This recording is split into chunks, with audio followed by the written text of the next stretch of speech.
kan kuda isu anan ne na ke mang hi kong le chu tak le na ani ke ma ka wa chu ma ne na sing mai lo ka tu le pan mal so no se una te uzani na hian engang mi nge kan ni shekon vek lawa ke pon ka shek lo chu ke ko mi shelawa mara chu eng kong po soila ek thil po ti la ato pa chu kan mo mo chan chu le si so tho kan thiam na le kan fil na te eng level nge kan then ku ma kan shelawa amara chu chu le ta ka chu ko ka chu ta kan ne pin dal ni so pa kan ne te tak nai lawa ni kan ni shek chau o me chumi ni wang chuan zani na zirlai choi moina kan han nei do na zirlai te kan ni emo nu le pa kan ni emo thalai kan ni emo engang kum ko lo ni ila kan ma mo chu a to pa chun la li suwa zen ani chu wang chuan la li suan kong le chu tak le nun na ka ni ati hi she engela zani na hen kan nun kai choi tu ta he pathian thu ro pui tak mai hi kan ri ruwa cha pe rang thei nan lan man man som sak ro se try nge lan ba kan pathian kong aya men hui sing to zanina aizon district PYD education committee ten ro man na se mangin lan ba helai na college pen ge tin ro hi takmeya lan ba hum sha mi se sa ba ni ne na long ko ka ni soe lan ba zanina la hum man hi lan ba helai he na to me ti kan na be ma lan ba education committee te point tui takan thira lan ba zanina zirlai chol mo tu re tiza be ni fe ki kan no ma tu ti ro chol lan ba kan zirlai chol mo tu te mai ba ka helai hu la ko chon so te dian lan ba nam ma kan shia chun zong ze se kan bu per ani a zanina he ni thara khen ki ni ngi kan zamai me no pui mi chen chu turing kan dir kan ngem che ani lan ba kan ko she pa zong zong te kan thomi thom ma inom ni sela na so na ta te kan ka mi pe te nan ngi man so thare me no pu ya che kan man ko zong zong a ko le tan ha to phena so se kan ha to mi te boy te te la kan mi ve mi me no pu ya che i ni ma so to ni kan ni le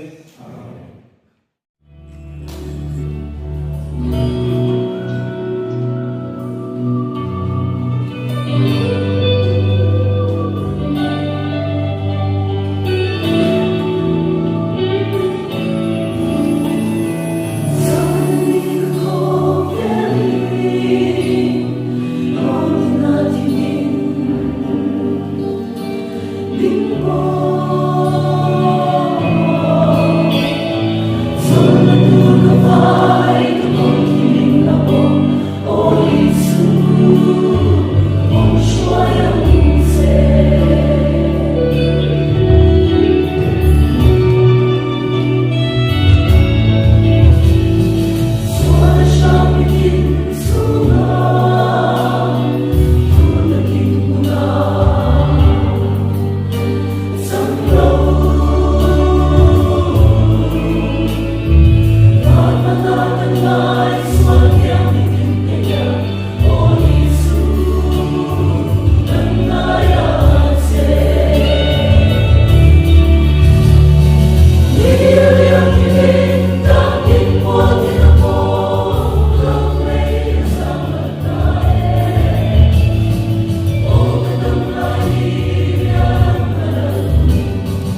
Para pamasosa. Mas lain na Isua Krista tiyan fakin mokse. Amen. Zaniyan ang fiata ang than elaya ang pura ang wazong ng district unit president niya. Amar tushun program har sanya wangden dan na han edo na wat chok win lai khan ai lo mi ta che in nge na sun sanina elaya ko ding shuak do ni ti kha soi do ni ama saberin kan su lo buina tunte soi ku kan ni ya di district UID dan pason na ram thar rum tak kanan suang vai chome jela zirlai lo in mi disa nei mina ko kan han nei the ro wi kan tia organize service kan kan ate kan an chome lo nei te in PhD te yawin medical lamlai na ko degree ro wi kan tak nei te bachelor degree te master degree te atiama han nei kan an thar ka ko nei te hi ko kan tan ro wi wa se to wi tak kan chome ke ria a masain district UID in chuma lo tu so yi se a chome chút thì qua chua thì cần sửa đến chút phụ nữ thứ hàng sửa bắc cũng cần là district UID thì ama nắng mát như cần bị sửa đến siêu lệ nắng mát như cần tụng tê hàng sửa sửa với tê cần này ha ama sẽ được cái cần sửa siêu thì nó có khả cần sửa cho ama nấu bằng có khả tê hi mà nấu bằng có khả thì apa hiện là nấu cái sửa nó apa ai cái sáng tổ ở địa này anh nó tất cả chuyện apa ai sáng mà apa khan abu ki chuna bang khan an sang lo mai ani ta chiang takin kan thri lo me chumi kan suin na la tak zo chum in wang nge yem lo in ro ki takin kan chan mi master degree bachelor degree nei the lo tam tak am lai ta in invite kan nei the mi mun takin ani nei lo chiang la min en ko tu kan nu le ba te pathian te program bui kan thalai bui kan min trong trai bui na ra ani tiang serin kan phe ta na sei bui chu tiang ni dowa ke ma ni thein wang le ani mu tia an ai kan sang so ke o anga an chule ko anga kan ni a thalo bin ka fia in om do ne kan tin na ni win in ven lo wa sa fingin ti na mai chu in ven a tha tiang le panin chu chu ha sa ber in kan sei tu ani kan te rolai khan kan ti ve khang la ma kan passenger te le se ma karon bol ku te chon kan flega kan kupa famta ko FL ro kha ko kan tan chan ni ai em thina sam ni super afani mesin pastor ko tar thang an mi fok maya chu ni chani ora ki bi la kho na kan ni so ba a di dan kha mi la an ni trick pass ni te kha le ni kan ni te kha mesin pass de ka kan ni na ni ma ri ko me ni te kha tan kha các lại vật ta ý nghĩa một hồ tiết là ama là mà hiện nay lâu lần phổ biến ở đó liều người ở đây ta biết vào ta này chú ba mình hey kan thiền đó này chẳng phi là thế chẳng có quy na thì đâu đi và thiền trong đồ na thế và thiền có phần thế chẳng nan hiện tăng số của đi cái này sẽ ha kan in a chilai sim thadu đi tu ri kan mo sa ya tu le ni fi a to fan a moi na te a chia na te a mi chia na te các chút gì mà ác thằng mỗi tu như thế tu là ác mỗi tu số như thế cho chẳng là coi mình được chưa Genesis book was a kan sia chuani Noah kha great athar ding phok maya chuti chuani alo tau nem deu to ani mai thei aruya alo su ta ani ti chuan asaru za mu na alo lang ta afapa hamanan khani apa saru na kha han bi moi mai lovin apuna te kha avar chulani fiam thu eno kon izat siam nan ham tu te ko khan mi kheli apuna te zafe kale se bang apat milani amar chu zafe kale se mahachwali apa saru za kha mu ve lawin buan in apa saru za kha ni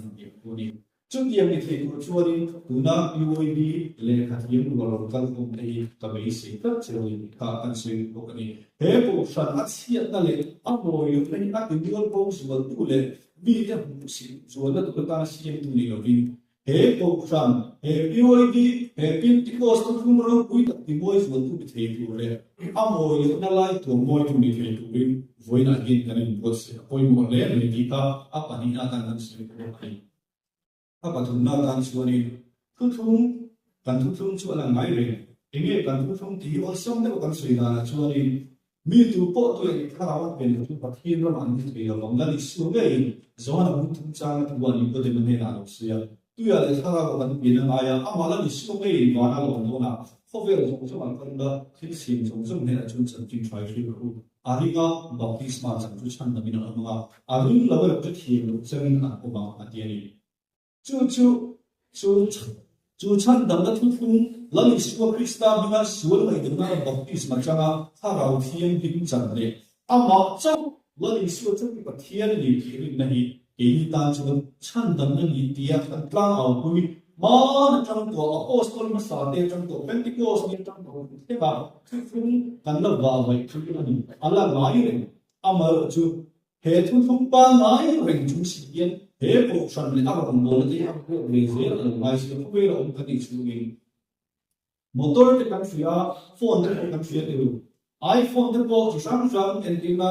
11 Pro 11 car and upgrade even Pro 10 year Unamus 24 Pro 17 make for the 17 Pro anymore and sort of actually probably this the okay orange long ha and between more that you can call the upgrade the country motor the country apa ay suka ang pagweka facelift and the second generation hardgen kati kami engine na at si mai and kami ay infotainment system te atluchen ka mo ito te alu te ang upgrade ini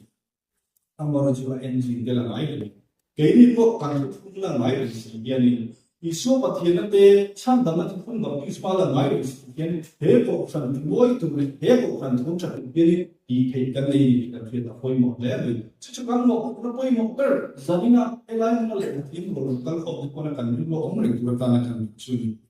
a to der ta na chu chu he ne mi bu du sa so ne pasal kan chi chu ni Jerusalem na chia i chu ni la no na tu mo e he mi a lal ma ay kan tu ko khan agil ru hip be ko nei ke khan lal ma hip be ko nei khan man ichul lali agil ni chan den san do ga Jerusalem bu de sia tu de akong kha tu akang sia tu de aram be rum tu de khan kha lal me na khan sia ichul bu sia ta tu ri ani cha ta ami de ne na po tu sei sia da kan na Jerusalem ni di harolen di kini ko he ko san he tum tiang hin taka din ko san di mi ke sen sia na on e mania ina kan de e mania thina de kan de he kan thim kan fina de hi ro ki so kan go to senior tak tak le rei tak he ko kan do en bol to tu de ra be pa le nam te le win chen ka chu kan thina le kan fina de ko kan chi de na de ko san sen sia na de kan rong bol tu te re me kan chu tu te re me ke sen sia kan chi chui very few channel ta kan ho tu sen sia ta kan on na Jerusalem itung din le un he me ke kan voina ko be ni you will be na kan be si na ko chu chu ni ko san tun diga he ko san khang li tu achto mu se tu ke kan he to kan chu ko yin kriya ni de ke yu chu na bi kan bin voina zulai long ni kan choi moi tu te district to ID angle he ko pranam ko hirin basin sa ani kan the here gon se wi ka and se to we se a cho me etu na chuan kan zilai choi moi tu te kan chu da mai kan do din nga ko kan ye ma chu chu kan se mon dia le tiên hoa có nhiều chủ trại luôn Olalpa imalsun na ang pinsumalang itulog kan izong na kan fakatse kung inakan yanin sanin imalsun na rin tak may kalalpa kan kunin kan jam lalpa district wani no education subcommittee ten isolate district was yung alalpa kan member an sirna kumalal pa inaro hui imal so na cham tu te zanina hiani ingal pa tinda ta ka choi mo ne bikilai operate kan ko seni he kunal te ho na hindal pa nami imal so na ni hindal pa kan hailo kan halo falal pa hinna lo tu kan seni Pawai takin ang libo nang mga vagalal pa hem kilo tunat sang nang tinipulal pa hiyan ila sam siya puchuarin kacumatin ro hui takin kisa kavangin lalpa chune kape vien o yan final pa zani na kanunal runtal fo po hirin anlo tinat sa natong hiringal pa nangma kana tulet ve tu lalpa du pi poi mo takang ne di ang muskil chupa hirat namin pawai takin mo pui kan ngien seni laya lalpa o kanai sun ba tu na ba tendal pa sun tho chu te ngai sin na chu ko ding tu te kan ni wang mul ba e ko fe ro kan ni yu wang e ba sun na tu gel gel tar de te ngai chu wang sun an sin na se pura te an e sun na an ra bi zo pura te palal pa na ni bui mi la pe Pawai takin itharau thing mo pui mal som de tu ti ku chakin mal ba na chen velam che kan du ber mai chunal ba he kan thi han fin te gal ba ti ko pran dan sen vel se ti ko pran di moi tu ni zel ni tu ri pawai takin gal ba ti sa le tharau al pa na ni chakhar tu ri kan ngeng bok che saning mat program gal ba khare ship in thi la kan tan chin chi ta le chya an ta ni te na pawai takin ni ni pui tu ri kan ngeng bok che ni igana tan tin no le nak su le tam le mai chung zum trong bộ chung thằng mình mai cũng tụi mình vai sự mình thiếu những cái điều chế đây là chủ luôn Hãy subscribe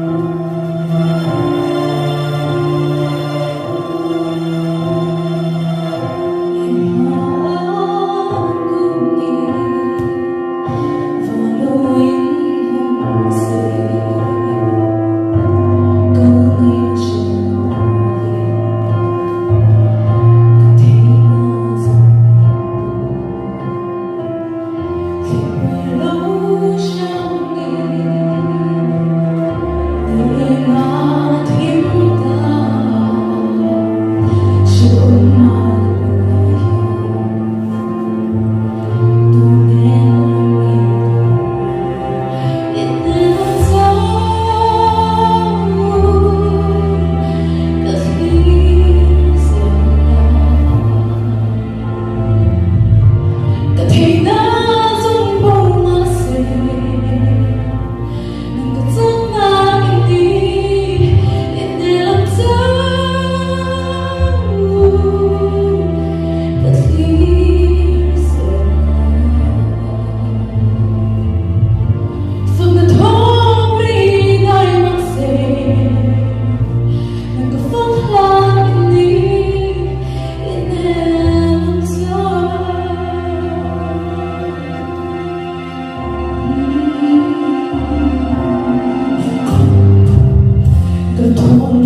chuanin dot nan hian kan ti chok mai anga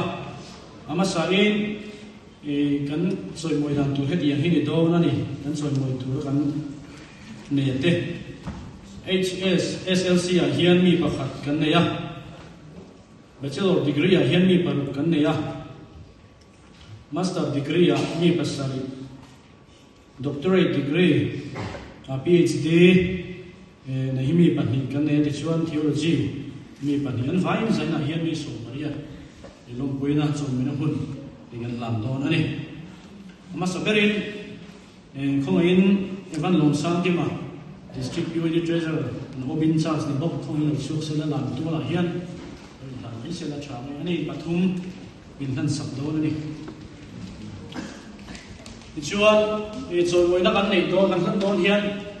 kan chung kwa local nu le pai mo kan nu naw le kan fian local ten alo ni pui zel do nia le ama sabera hian una nu juliet VL roi zeli hi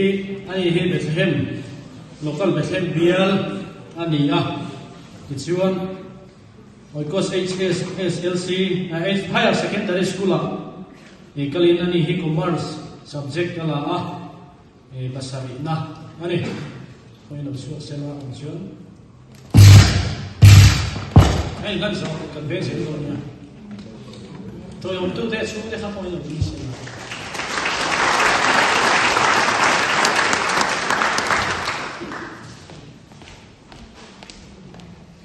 bachelor degree akan kai chawanga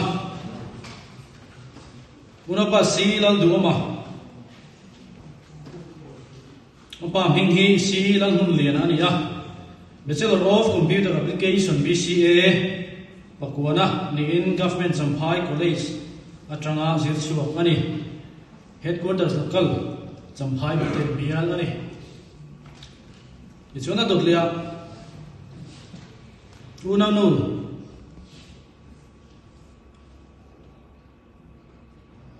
H lalnaram par moi pam hing H lal ring hedalei zemobok local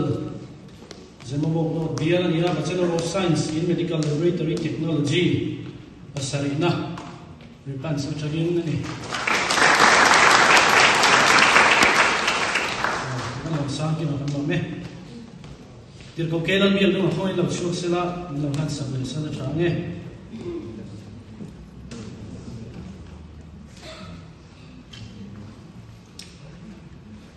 lan le tur hi una nu lal ro di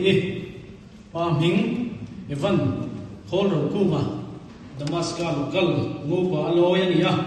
bachelor of arts public administration so nan in government ti ro man college sa changin zawari chute sumo chinte kal da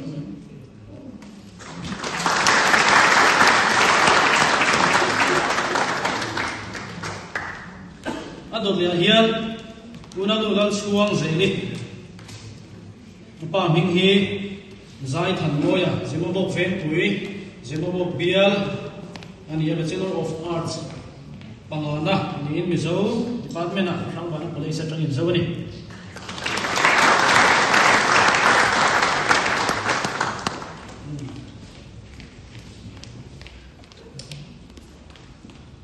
adot le hian una du laram ngeti pa ming arzau sam Bethlehem bial tangina ni a BSc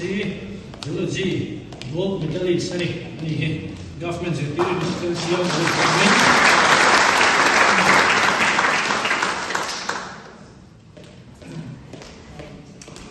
tuna chuan bial du pastor laklan luan namte kan le tu hi una nu van lal lomi pa ming lal shroya Bethlehem bial ania bachelor of arts mizo gold medalist Pachua University College atangin zawani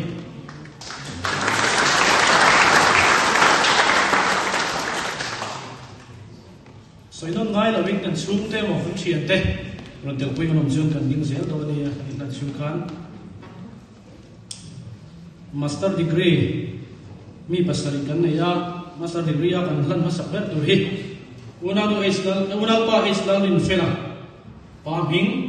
It's Lalning Liana, called Kunbial, Master of Library and Information Science, First Division, 5th rank, Mizoram University.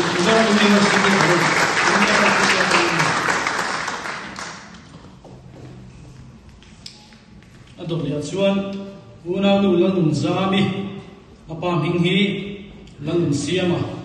tual bu lokal sai tual bial Master of Science,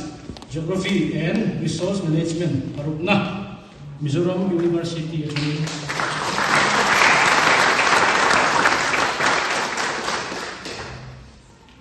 Bial tu pasal kami lome. Kain kan man holu tu lobe chang ka chia zo man lo thi ka man holu tu ka ti su thi. Chứ cho đâu có thì cái thằng khắp man holu tu lo dai da cho me.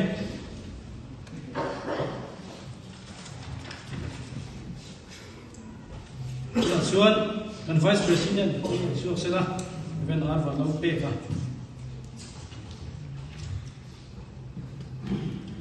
Kan lat dur he unanu lal zon sui pa ming it's zo ming thanga sership chan mari ve sership bialania MBA silver medalist Mizoram University. Chuana dotlia unanu it's zodin moi paming it's langthang lian nei chingchi bia chetlang ve wilokalania MSc Geography palina ni in Mizoram University. No geology.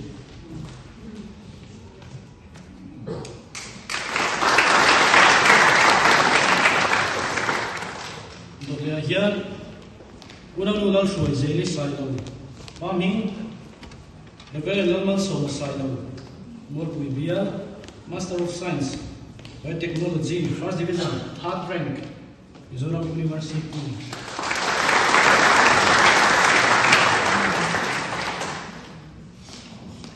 Vice President General me.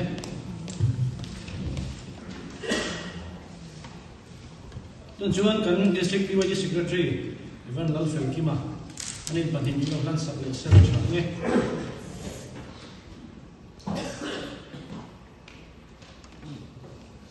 Lan lecture he una pa lal thamuna paming it's lal thiam hima bazar bial ramthar ve MA Economics palina ni Mizoram University.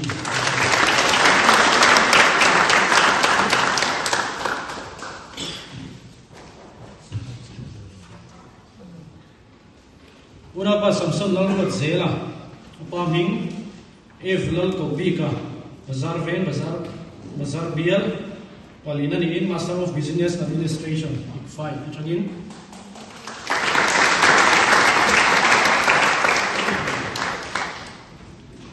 Ijuan dan speaker kung ngayon, nilawlan sa presida.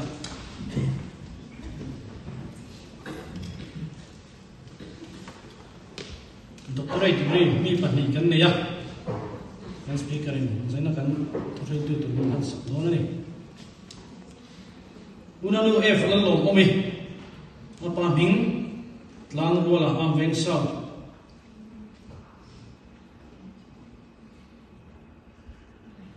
Local news. And try to tell observe kung ilang nak saksila. At HCC impact of digital payments adoption on impulse buying behavior in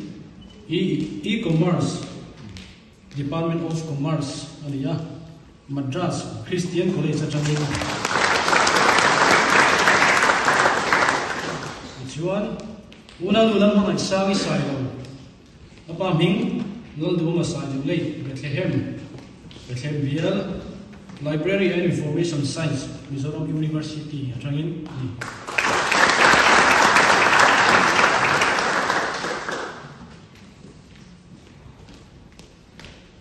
Urapa it's JHBF dikluang kung ilang sub de sila ini pahin bilang plan saksen na change. Theology nampang mi pahin kan ya.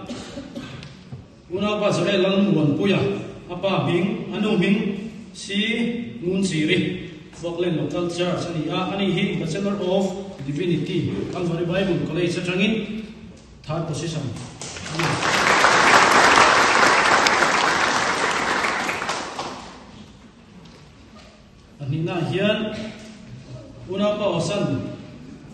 Sin Gomang Gangte, Apa Ming, Reverend Elzon Gangte, More Bibial, Bachelor of Divinity, Topar Nani.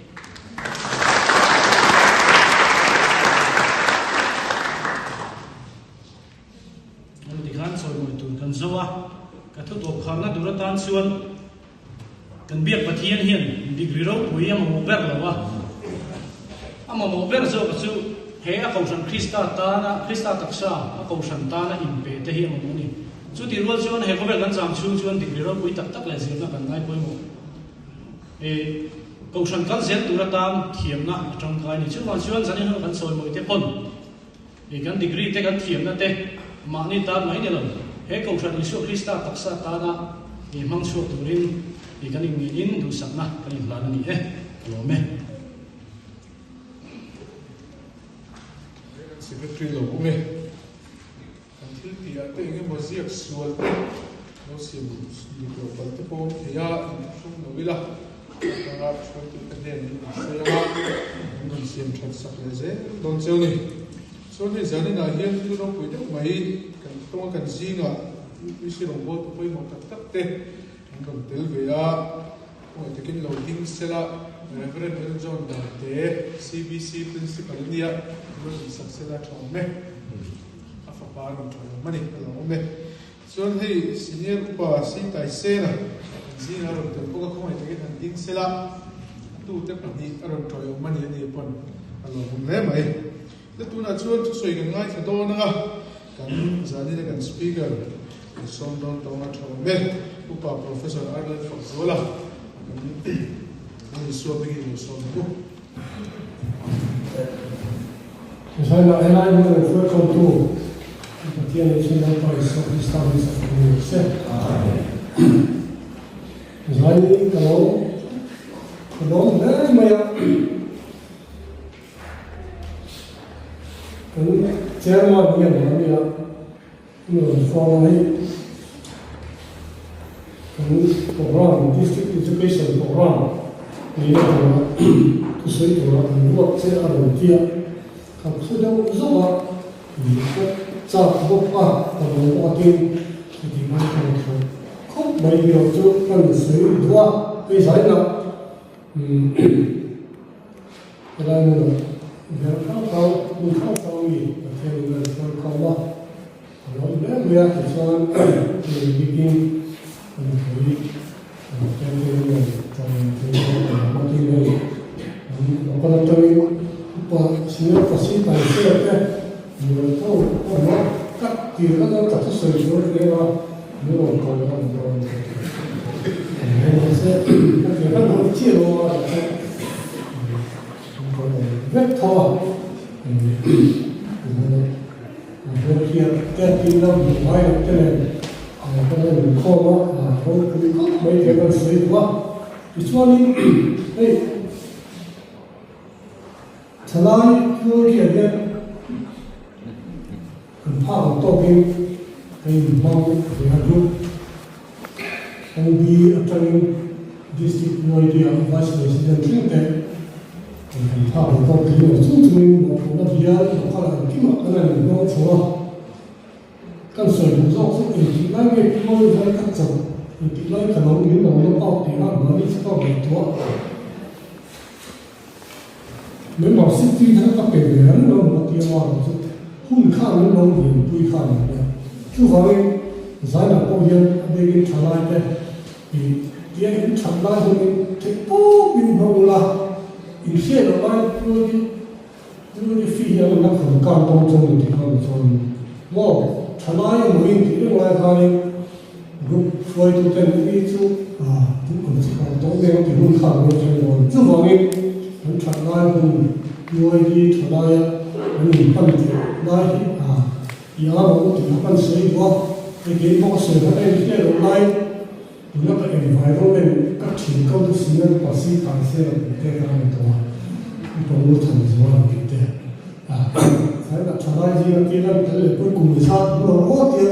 carai tapi kita tolong nak terlebih kumisat tu terlebih kita dia kan dia saya nak punya akan program akan mau kau dia kan sedua itu kan dia mana itu kan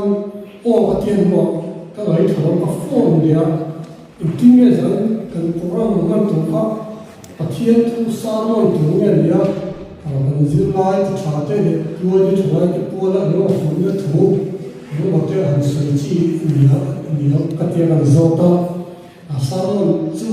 anh em chú đồng thì cái có tiền nhiều phun cái đó còn với do ta ăn do là cái tiền chú bảo cái tiền hơi do hay rằng là tiền hùng cái này mua xe xây đông là số tuổi đông cái tiền mà là hùng mong là cái hùng vẫn thà là sẽ cái trả số cái tiền mà là khi ta kia cái alo có tập huấn chú bảo nghe thì xây đông cái số mà chú cái chuyện này mà dân tôi thu tuổi phiền đông nên tôi lên dân tôi mua cái phone của tôi là số này cái số này hay cái district cái việc của pastor lúc kia anh số cái những cái tôi đi xem cái bài số thôi cái điều đó có số đó là cái số anh cái số đó số classmate thì là ông kia ông số số cái số chưa đi được ya ông kia ông cái đủ là class cái ông sao rất là nhiều em cũng đâu phong mà anh nói như pastor là cái cái thì khác cũng là cái gì tôi khi nhớ khác sự cái đầu tiên giải cái lúc thì lên lúc đầu tu những cái lúc sẽ cho nó qua đi cái district education subcommittee là lúc tôi thế hệ chairman thế này cái công ty cái nó cái cộng đồng đó nó chỉ là nó cái gì thế vice president thì cũng cái này bỏ hoa dân cái thì hoa dân thì cộng đồng nó nó cũng tệ nhiều không cái cái nông thôn cái này cũng là nó có một mấy cái tệ nó sâu nhá boss cái này là cái đó cái này thì mà đi subcommittee mỗi boss anh hay là phải số cái chân vắng cũng được anh phải số cái boss nên thì khai lên hun đi muốn tập tính tập cái district education subcommittee như lên thao tụi thằng em nó có thể là thao tổ chức thằng đâu xem về chính thì tất cả cái sợi bò này thì chỗ thu hoa tiền anh em là cái sợi bò này mà là mấy sẽ anh tôi để tôi lại là nó ông chỉ tiền thì tôi này nó chỉ có cái đó ai biết cái câu gì cái đó nó tôi nói khác nó sẽ có mấy bây giờ thay lại cái gì vậy sao cái sự cái đó ai biết cái câu thì chút cái câu thì chút sống là thì là cái thiên đạo là thì phát cái nó mà số cái câu thì hay là thiên đạo là cái tung cái nhà thì chú giải là như này thay lại cái hiện cái đó là mình thấy là mi cái này là cái chế độ là cái mi cái này là cái chế độ cái mà mi cái school đó là cái office đó mi cái này là chủ tu là mà thấu là cái interaction là cái như Pentecost thì involved in cái là Pentecost là những cái cái đó có chỗ interpretation cái lúc sự việc đó chỗ hàng phần lớn thì là ông bảo chỗ ông chỉ là thằng trai thôi vậy là Pentecost như cái này cái chỗ thì đúng là chúng ta luôn là nhiều không mà chúng gì là hầu hết cái xe thì tôi thấy biết thì office là cái một tổ chức không thà chúng ta luôn luôn chỗ cái mà coi như công xe đó second khả năng second này mà đúng mà cái là tổ mà cái tổ cái công nó phải phải đúng không nó kêu thì các Pentecost gì là nó để phát triển cái này vào thì nó đến liền luôn rồi Pentecost thì tụi nó sẽ phải luôn hơn thì nó chú nói Pentecost như cái này thì giải lại người đi thì hiện vòng tham này thì các cần sợi là tụi này thì cho nên anh tôi đã có sợi thì chúng tôi qua thôi ấy giải là anh đi hiện tại giữ lại rồi nó chặt tắt đấy cũng là nó tổng số mà bảo hiện tắt đấy thì cái này cho nó lấy cả phía tim nó là gì biết là tim cho nó nó tốt cái bảo giải là ấy xong cái bảo xong biết là cũng tên thì cái lúc lên lại cho liền chú cái central state ở bên cái civil service ở đây anh Mizoram hoa pan cái tăng tất cả ở ngoài trong trung tâm thì mà nó cầu của do công nhân làm ở như ở bên ngoài chú vào bên thế gì hay là làm ở central nó state service ang hian an PYD te dan thalai te in ticket tam so an lu the ni ma chong ka ve to ne hi kan ho to te pon bank lo chi thang le tai la mo sponsor sa mo tema mi om do asin ta ya nei om nei si o te hi sponsor mo an coaching kan na tin khat mo coaching unsan de kan na mo ki ke ka tum ta te o ngem education kyan lo ni a zema ki wa di form mo di si lo di ro ko ta ti mo so te hi ani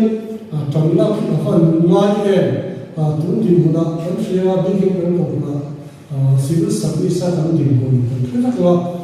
IS kan ni thina tu orang lawyer tu lo ta ko apa so abi IS ni so ni tu na mi pati kan to lo mai kan ta se ni min su kan kan yu de ta wa IS kan de le ki ko ni so kan yin do ni CS de PS so pati za kan ne le me IPS mo IS direct ko te ni PYD ho si wa hian tu generation kan me kan ni ka so na ni ki ko ni so ni no chu wa ni he ko te hian wo ke so tin tu la ban se lai me ko hian he ko hian tu no tha le ti tak tak mai ni tha le mo chu chu kami service ka ni ma ti de ban su ko ta ni mo hian ko ta ni su na ni ki design kan so wa Konfrontan missionary kating service kan wal konfrontan missionary ro tui tak kan ni ngala ni te kha sai ka hian tu pa so tu da kan so yo dai do so tu ka ma ya ama so ka ka ban to me pa hian tu ni kan ni si ra me ya tu fin ta bung som giáo授tu giáo授tu人气了呀，不分的不少的giáo授tu，我他在说，一个才他那个，一米没了，就说上港口一米多呀，一米没了，就说上港口一米多呀，就giáo授的，安路的我，阿爸的我，是不足。Kim tham lai de a khom ti mi sa ni kim tham lai de amo hun ta amo kim de la sa ni de tu ni kim tham lai de a khom ti mi sa ni ni ran sia de do in pa kan sia le ma sam number za su ni sa na sa ka tu ran sia ne lampan in sa mo chuan a tu de chuan an thok lim thon mai ani lampan thu pui a vong than chuan a veng tu chu a meng thon mai ani kan du lai zu lampan in a sa lo chuan a sa tu a chuan an thok lim thon mai ani ti an ta se pa to sian ko ne ma ro sia to wan a ka la se na lo ne ni se ni mai lo ya na pa tia lim ni sia te kan tu se tu tu tan kan sa ta ma ni so se na tu na a ti ha pon tu bo ve to te an ti ri lo kan tu re ta tu wa ya tu na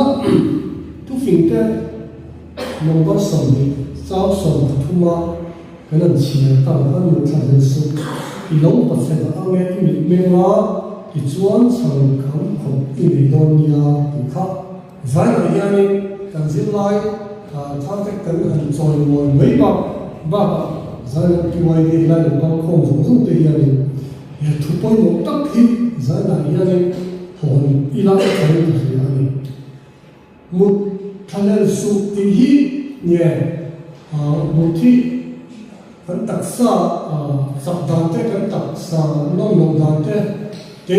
zanu ma kan na to dan te ka chu ni po ni se la ya tu fin tu na mu thalel su anti lai ke ka fia thia no ta ni ko ba tia ta mu zo ni ta me no ya he ba ka ya ni hun o le mo kan tak sa ha so na hun all in siam tam lu to ki pa chiat na le thei na bu ta na ni ti a ro so tu na ni ni chú hoàng in giải là yên thà lại cái hình ảnh hun ổn tập xã hội chỗ đó nghe được thật chiết chuẩn mà hun ổn in xiêm cái tục đeo cái cái là sợi lại anh nhớ là nó sợi á cũng có đẹp lên nhưng sao lại không in xiêm nó tục chỉ thấy hẹn ông thế này bắt chiết na rồi thế na vui tăng na anh thì ở sợi sợi tụi anh thì tụi nó thà lại gì mà thì ở về của mình cái gì có sự quan niệm có ý anh phía thuận tiền đâu như một nó sao cái đồng nó sao cái đồng thì mà hiện thì cần tính tổ thì hiện cái gì thì sau im nên là cái chuyện sau không học in này thì apoi một lên cái giải này hiện anh bị cái Pentecostมีปาเต้กันแสดงถึงจู่บุยฝรั่งบุยก็ในตัวฝรั่งก็ในตัวแต่กันเดียวจู่สิเราตอนอาทิตย์ถูกคนละมีดูจู่ชาวคำขับกันบุยฝรั่งเนี่ยจงละตัวกันบุยฝรั่งเนี่ยขบที่มีปาเป็นที่ก็สมบัติจะมันถูกสวมตัวกันดีใจอย่างให้ทุกอย่างมีความสุขมีตัวจู่มันเป็นน้ำมันจู่สร้างอย่างว่าเนี่ยเขาจะตู้มันกัน classify เลยอามาเราจู่เกี่ยมานี่อินทุนนั่นตัวกันปุยฝรั่งแต่กันสู้ตัวกันอินจงนั่นตัวเลยจู่กันถูกสวมตัวกันดีบายบุญนะมินเซอร์ที่เราอันหินตักเดียวบายบุญตักคนมินเซอร์ที่จู่ชาวคำของกันปุยฝรั่งแต่คำของเปี่ยนของส่วน PYD ไม่ลาจู่ PYD ลาวาจู่มุดอัตราตัวเราหุ่นโอนไอเสียงนั่นตัวเราหุ่นโอนจุดที่ชัดดีนาน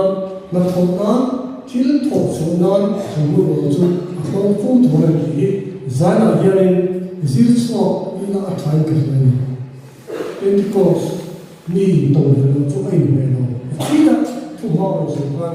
อันนี้เป็นที่ก็สิ่งที่กันถิ่นหัวเราPentecost mula kan ya Pentecost tanggal kan ya kai tong betul ni Pentecost PYD kan ya hun on mai kan ni tuhan lo Pentecost kan ya muti kacang tuhan lo ka tawa dam chuan na thokin na pui fanau su ko chong turi ka chakle ka mo tuhan ti kha zanen pakhan na zir so la ti kha to zong kan su ne ha kan to mo ti chuanin ato na karon siya ta kha anu emo apa emo an sela tu chu thin tham lai be a khol va ni sa pa ni ti zala ni se ko ne lai thai ya nu le pa mo han fina mo han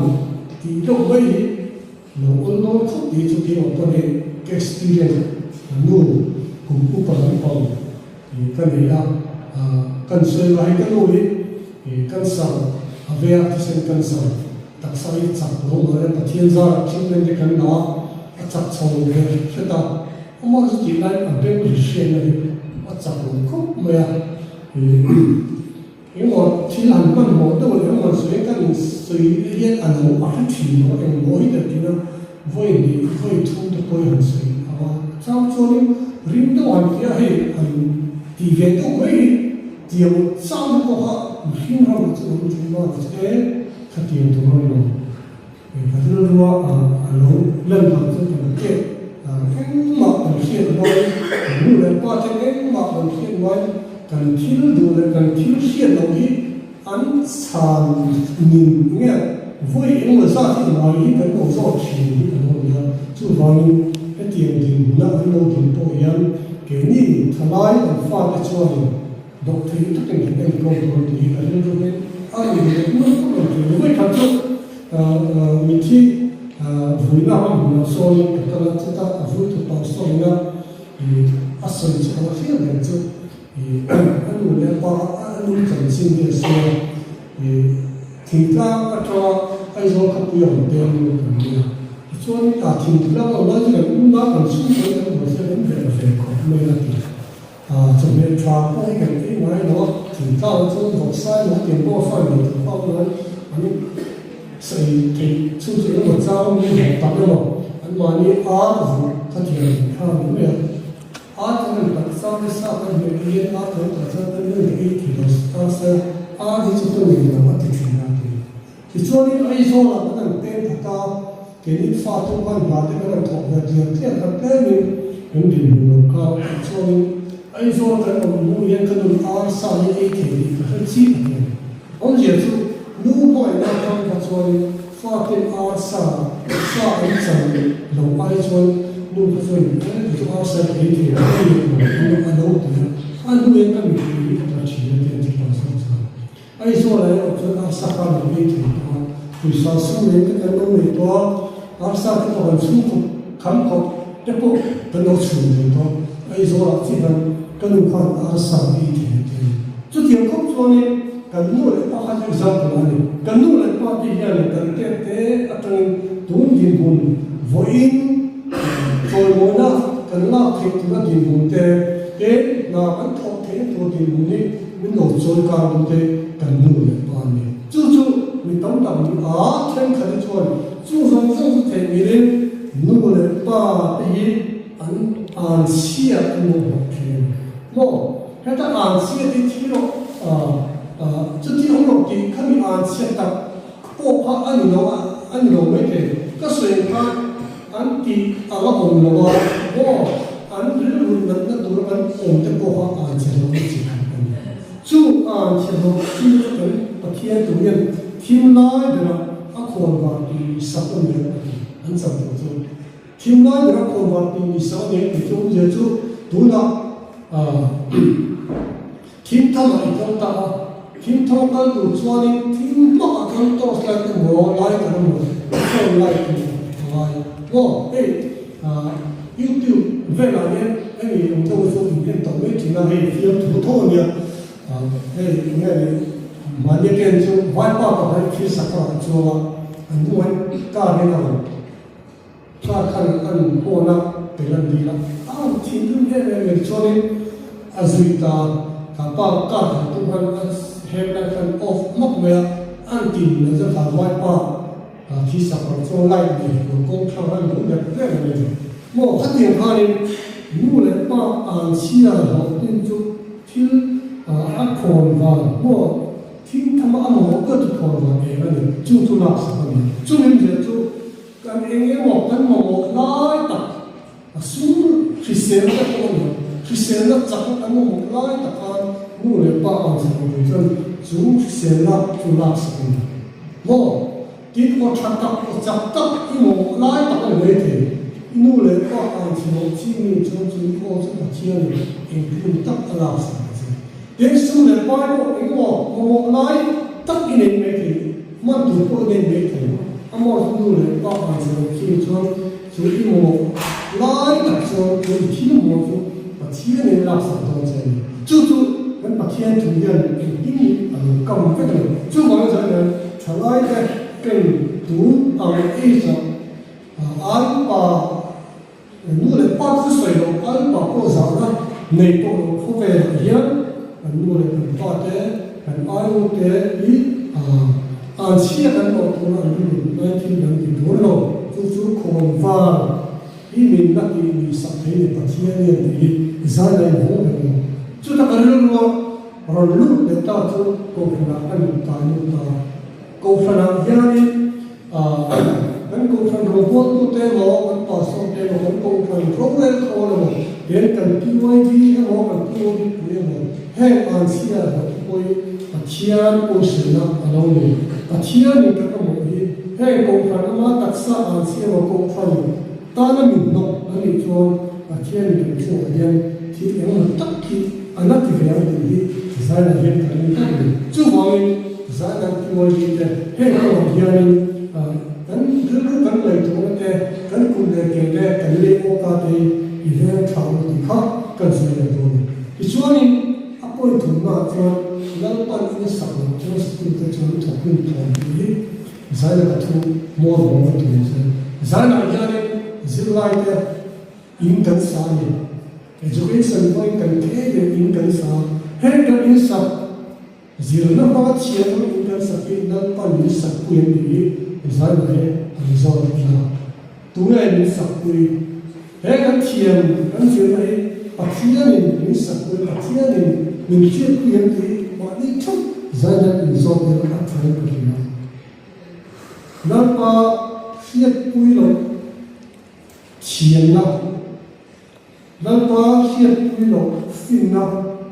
thì phong cảnh to lớn thì design là hiện cần sử dụng chú vào đi giải năng hiện đi pathian hiện quy pathian sắp quy pathian ina zina sắp quy miturin giải năng cái này pure đi thì anh chính là pathian là hiện cái này thì giải năng cần sử dụng har sanate zilai hiện har sanate vedam nate unfortunately sunne paya te histakentu sunne paya harsa hiselo sunne paya ba taksala man hisela ko he anzi kal ko ayan harsa tam tak panto kan harsa ya wasu ai no e kan mani testimony hai soi da tai da ini kan de kasir ne ko kazu zira kumbiya kazu kuma ne kuma kazu kaka kan da kan buai district kan in chenai kan ko kai an buai wala ta kan ya ka pa ne kon no man la to mu mal an ne ba ni ya mu ne ka to china an dulu pa yo de ru na so mo e khanin zir chun zo ne ha to ko sia ama chu thì mà hai người muốn sáng tạo như theo sự là bài văn tuần này đồng với người muốn sáng tạo các cái loại tình khác thì mà cũng bị mình đã nhận được khi mà sáng thì tất cả hai loại không ai hoàn như thế là thế thì cũng vô dụng thì như thế mà các tiền bị muốn hai cần đi nào để khai thác chuyên dụng các cái vấn đề gì à thì cho nên cái sự để cần nào cũng sẽ bên kan zir về ta cho nên mizo paket kan class avan ang mizo paket ka zir kuya ka anu mo an pai mo sa ka mo thok vet an dia chatin puisa sa dia sa ni sa thu dia do za za the ka dia a rom ti cha ka na ko ma ti chuan gms kan do te hi sudah itu kan ke balai dhar tinggal lai kira tinggal chen buka kira lokal lah ada nam sudah itu yang kata isonin sudah cok launa classmate nela tu buat tu nela tu timpu itu lah mungkin kasih dia cawe tak pemuda dia cawe tu dia hal dia cawe pun proses lain dia dikami kerana itu cini isonin tu kacau tu apa itu dia tingkat vui rất là nhiều cái số mấy ông đấy là phụ nữ vui khá chút thì các PhD cái này mua cái sao là lồng ngã hoa lên là xây xóa à cũng xây xóa tôi nhớ các ba mình thì áp đặt bên nhà trên cái vấn đề xây xóa là nhiều tôi sẽ còn xây xóa trở lại cái câu chuyện này cái gì nó có cái ông nó nghe cái mình nói là không nên hắn càng tình thế giải là hiện cái mà đi cái gì do phun người bắt chạy người nhiều nông mà sập thì cái tổ bảo vệ đó nào cái thì chuyện nào của nó sẽ cần lại cái khu này sử dụngมันcần lại cái đi bảo vệ lại sẽ phải chuyện cái này hắn chuyển không na hắn cái này là generation nào hắn tu là bài khi ao là chuyện vào lại cái ý lúc tuổi cái khi cái này chỉ ăn thằng nó trong những các việc của con các class này là nghe có tu huy làm nghề tầm tục mình mới cần phải làm và sẽ anh để cái tiền mình không cần phải ở cái số chiêu mà cái sẽ cái tiền bao bao cả tôi bây giờ mà tôi tiền thật có tiền đó anh muốn để pass ra được cái gì scooter sau này tôi nghe Vespa thì phải mình phải làm bằng được Vespa này mình tắc tắc tôi nhớ xem tiền là khủng rồi rồi kia sẽ là tổ thế mình được quan tâm cái này họ generation của anh ấy tôi tôi sẽ involve tôi để làm cho tôi nghĩ là cái số thì India rồi cái economy hiện ini kan mungkin betul mungkin kalau begini mulai jadi mana ini juga sesuatu kalau yang luar tak apa ni kalau banyak satu orang kalau punya sesuatu kan sudah tidak pasti kita tahu ni orang yang saya ini di musab mana mo kakak sudah siapa pun saya kan sesuatu ini orang masa celle orang tua masa ni zane kan zai nakko yani ituwa ka mo piyo ite yani ituwa ka mo chel nakko yani chel thang ite ka zane kan zai ni chu ma ye so to to me ha tu phalam awa chu kan to ma lan man ko sa ko so sa tu to zane yani piyo ite yani kan insa ke zena kan sa na pan sa tu ni zo tren na tren chu ta lalpan in sakui thena tel mena tu chu tima experience ta dan su ne ro chu nge kan ni thon pathian ko phan dam ki wai dia ko na yan kan thena te mo tan mo ka ti thina e ta ju par sa ni ka sei na lo ne ho dan pa sei to tu na ka na thot ta dum ta zam ta ka to ni pathian ma so na tu na to ka ta ti ka pha ko to pathian ko le PYD o PYD group of kan ti tak tak chu ai mo da cho ka lo ka zui ni ti thot thot le na yu bi mo ta thon ni lo na pa ni te ha tu nai ka to ra tha ne lo lai sa ni ki ni na no fi to da na PYD te ha so mi tan bi ke to so da u than te ta le to lo to na lu ki ti si lo pa ni ka to thong na ti sa ti ka ta zui ka wa chi ta love tone is here. Mo ka tiang ai pathiana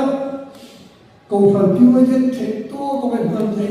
pathian ni eng mo ta ko a ro na cho tu chale zo pathian ko tu pathian me la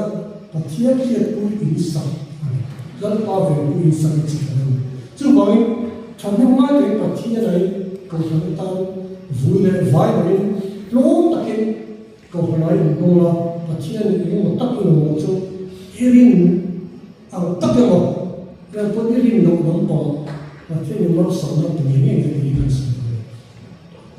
hey tu na dia kan din tu te kan tu hai kan phal pa ni khame thia kan thai son man na ni ai pe sa ai kan ti ti lu chu na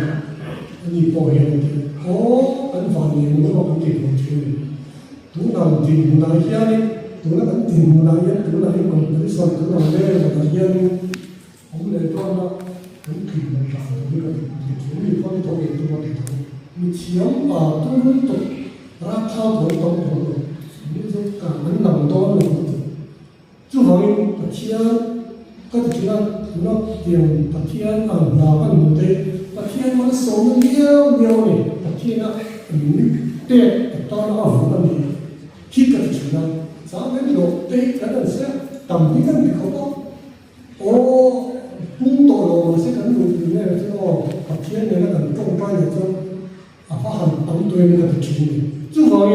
pathian man so na pathian fiat puya kan zina kan kiri kan tu chuan sada ko kan ya kan pa to kin yuai ti mo ko kan pa to kin in ta no ko na i tho ma u ti ko kan ta ba so ni sa mo ba za sa le chuan ni hin ri ai chuan za ka ru ka ba ni a tha so kan a ti tho kan million ka ni ai chuan za pa ri na ba ni a tha so kan ni chu ma ni nakina ma eng mo thil ti tu na eng mo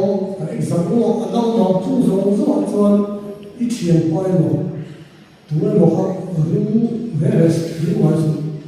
chuan sin pathian an tong kai pathian ni tu na I du kha dai tak dila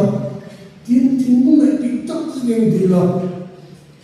mi thil ti thei mi lian ni sa in man mai so se pathian ne na chu a tha fe ni isai ba sa chu va sa na ko ko lo ri te an sa va in sa na kan long pui te long kan long pui to te ban lo kan lo to te lo pa sap pui lo pa se pui ta an nu an zir na kan to hi I vong mo hi zai ka se do ni he to le di te lo ta ka za ta kan sa se Patient committee member te chunga long thu kan soi tak me wa an ma ni va ni he tiang program chang tu te nge program chatak te bo sai thei kan ni ya an chunga hian long thu kan soi tak me wa an mi joy om de zung zung a te bo long thu kan soi ko kan ni ti chuan a dot le a sanina he kan general lama changin min te wi tu General Secretary Evan Dr. Valet Bekale kan General Education Committee OB kan Secretary Dilai unaw pa biang dikwa aten sanina helai huna mitel kuya wangin an sunga te polo kan soya tumi piala ma chuan he kan district OB pathianin Aizonis district PYD te OB chatak tak min pe ya chung kan OB te chu he subcommittee shang te phalak na te yan kan kal ve zewa kan kal ve chuna ko an huaya na thokte committee pe shang te an phalak na an kuya an joy om na sa zagina ko he he sa be min han joy om ni kan district OB te chunga tom thu ka sei tak me wani ti kan sei na le bagani ti chuan zagina helai huna education committee ten kan han ngai to a khuna te ter to sia local ate mani bia late kunin tu tholai ani ya he Christmas to rimpo saya late chalai kan rem to han sir mu khulai ani ya chuti lai kara chuan hoya nge kan ha o ti in kan han ngai to chuta chuan nge next pe bia dina kan han nat theya henga kan ha theina tura Halataka and their independent tier 2 church committee they dia pastor tele BYD te chalo tu kan sai tak me bo kane this one kan try to tell han ngai to a sai pool tel laute mimal sai tel lo jong kan program fam kim lo wang ti in han ngai to at dia ma te po chuan ke mani kan sai pool nek chaber kan nek chaber ti la kan sai so lo wang Pentecostal choir desan in amin tel puya an hasia kan sia hai kan local chang koi member pati omte ale una ulai sitian han tela an hasia duri kan lo sia thia pui ve china ni chutia kara che tak kara kan som na thong tak dengai pui mo hela ya min lo tel puya va in kan lo ma in pe da song song ala pan tam ta ken man som zero second ti bokani ti chuan bimal sai kan so una lu miriam dal ming moye zanina achunga long thu kan sai le a moi tak te ko ala hi e kan ngai te kha kan pa nei le ni ti kan soi ko kan ti chuan zanina kha tuna kan ngai kha ta kan khan kan speaker kan shianga ani he MZU lama khotani department ani shodi ni ya tuna pa Dr. Arnold Faksuala chunga Professor Dr. Arnold Faksuala chunga lo kan sai ta pe me ko ka athu soi hi abu chu kai lawa ari lo ngai lawa ma se uluk da ngai to chuan ama athu soi chang yan zir tur hi a inform chak china ni chu bang chuan san ina ko khan angai khaliam tu mai ni la ba zon tu te ma so na pakhat kal min then tu ni theina la angai tu kan ni kha poi moi ka sha a chunga hian lo thu kan soi tak me bo ka ni ti chuan soi mai thei hau lo ni china ha ka soi soi to an ning kan lam ri to college be PYD te chunga an shai tu te chunga te member te chunga te kan lom le zanina ti chuan sai mo mai tak mai kan ngai tha ka una lu miriam kan tin moi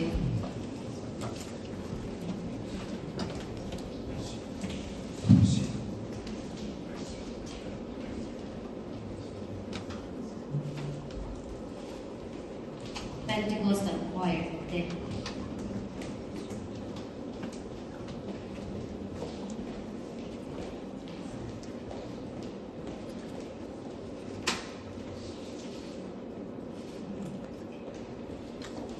an thei tok te be tham te an ti kan ringa hamaro chu tham te kha ani lo ta ka me lo pang sak lorin kan han ge chewani ti chuan to pe ra chuan Mother Teresa kan hian soya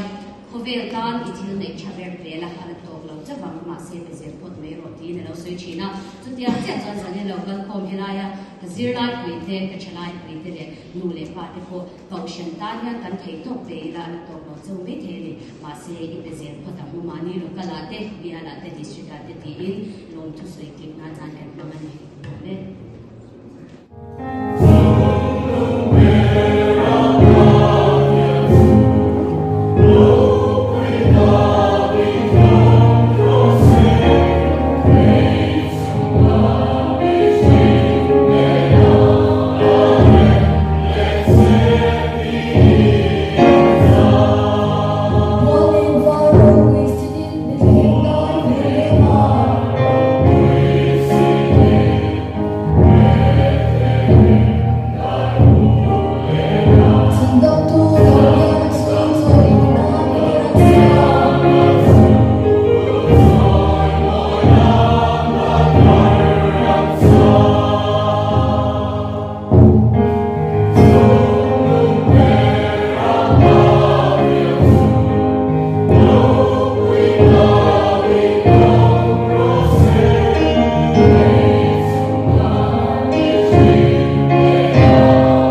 giải là nó chỉ cái số số cái gì cái bộ mình in lại phải không tốt tập đấy cái này thì chuẩn xuống để bay cái này tốt tốt hơn cái không thì